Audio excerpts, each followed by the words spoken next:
At the present time, there are wars and rumors of wars. Yet may I suggest that there is another war currently going on in the world, a war more destructive than any armed conflict. Yes, a war between good and evil. I believe Satan's ultimate goal is to destroy the family, because if he should destroy the family, he will not have just won the battle, he will have won the war. The conflict has continued.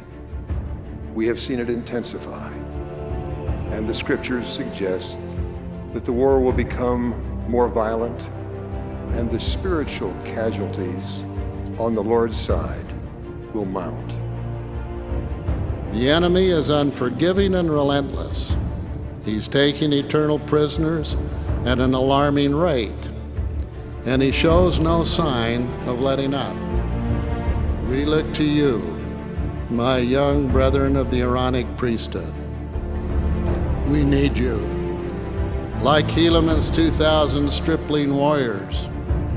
And they were all young men, and they were exceedingly valiant for courage, and also for strength and activity. But behold, this was not all. They were men who were true to at all times in whatsoever thing they were entrusted. Yea, they were men of truth, of soberness, for they had been taught to keep the commandments of God and to walk uprightly before Him.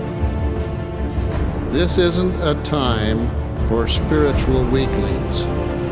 We expect you to have an understanding and a solid testimony of the restored gospel of Jesus Christ. We expect you to work hard. We know that the most profound influence on helping young men prepare for Melchizedek priesthood, marriage, and fatherhood is the family. If we expect more of them, that means we expect more of you and your wife as well. Remember, Helaman's 2,000 stripling warriors were faithful because they had been taught to keep the commandments of God and to walk uprightly before Him. And that instruction came in their home. I've heard a few parents state that they don't want to impose the gospel on their children, but want them to make up their own minds about what they will believe and follow. They think that in this way they're allowing their children to exercise their agency. What they forget is that the intelligent use of agency requires knowledge of the truth, of things as they really are.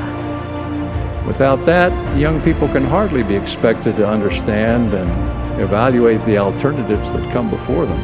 But the war waged for the souls of men continues without abatement.